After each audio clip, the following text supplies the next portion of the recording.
नमस्कार, हिमाचल दस्तक में आपका स्वागत है। मैं हूं आपके साथ प्रवीण मुंगटा। यार, लोग कहते हैं कि काम कर लो, मौत नहीं आती। अगर आ गई तो मैं इतना बड़ा रिस्क कैसे लूं अपनी जान के साथ। अगर मैंने काम किया और मौत आ गई, फिर मैंने तो जिंदगी में अभी कुछ देखा भी नहीं। ये शब्द कल्पना के हैं। वो कल्पना जो अपने परिवार के साथ समेज में बेहद खुश थी और खाली समय में अपने बच्चों के साथ रील बनाया करती थी। कल्पना के उसी रील वाले शौक की एक पंक्ति आपको हमने इससे पहले सुनाई। और 31 जुलाई की वो काली रात, कल्पना को क्या पता था जो उसने 30 जुलाई यानी एक दिन पहले ही रील बनाई है वो सच साबित हो जाएगी।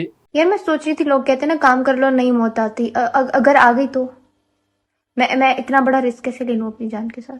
अगर मैंने काम किया और आ गई मौत, फिर मैंने तो जिंदगी में कुछ नहीं देखा है अभी। कल्पना को नहीं पता था कि काल एकाएक छुपकर आएगा और बच्चों संग उसे अपने साथ ले जाएगा। कल्पना की बदनसीबी देखिए, वो बेचारी समेज से कहीं दूसरी जगह पर ट्रांसफर भी करवा चुकी थी। उसने जल्द ही अपना सारा सामान झाकड़ी के रतनपुर के लिए शिफ्ट करना था और उसके बाद नई जगह पर ज्वाइनिंग भी थी।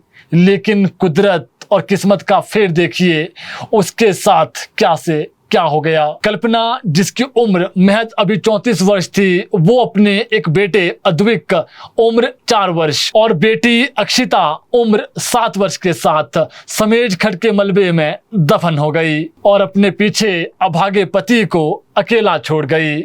पति जयसिंह पत्नी और बच्चों के खड्ड में बहने के बाद अब जिंदा लाश बन गए हैं और उनके रो रो कर बुरे हाल हैं। बस यही कह रहे हैं, मेरी पत्नी और मेरे दोनों बच्चे कहाँ चले गए हैं और अब मैं किसके लिए जीऊं। बार बार जयसिंह बेसुध भी हो रहे हैं। कल्पना वैसे तो मूल रूप से कांद्री की रहने वाली थी और समेज में ग्रिनको हाइड्रो प्रोजेक्ट में अकाउंटेंट के रूप में काम करती थी।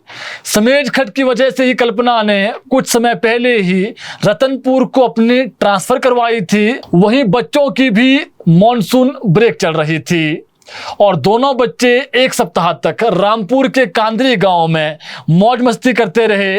उसके बाद 30 जुलाई को दोनों बच्चों संग कल्पना समेज आ गई थी। उसके बाद 31 जुलाई की रात मां समेत दोनों बच्चे के साथ दर्दनाक हादसा हो गया। वो बेचारे अक्षिता और अद्विक तो झाकड़ी में एक प्राइवेट स्कूल में पढ़ाई करते थे और अभी मां के साथ थे। अक्षिता 4th क्लास की छात्रा थी तो अद्विक पहली कक्षा में पढ़ाई कर रहा था। दोनों बच्चों को उनके पिता जयसिंह रोजाना समेज से झाकड़ी स्कूल ले जाते थे। लेकिन हादसे वाले दिन दोनों बच्चों के पिता जयसिंह समेज में नहीं थे। इस वजह से उनकी जान बच गई, मगर उनकी पूरी जिंदगी उजड़ गई। ना बच्चे रहे ना पत्नी।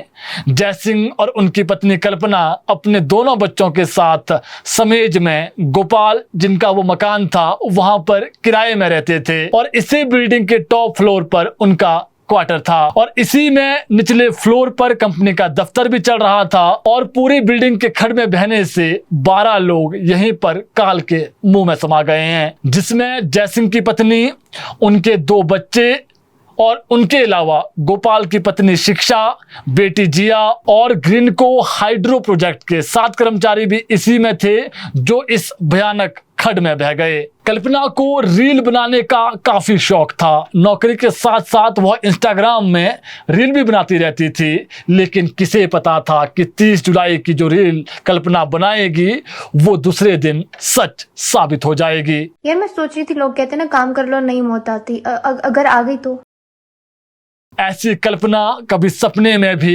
कल्पना ने नहीं की थी। समेज हादसे में अभी भी सभी 36 लोग लापता है और पिछले 3 दिन से अधिक समय बीतने के बाद भी किसी का भी सुराग हाथ नहीं लग पाया है।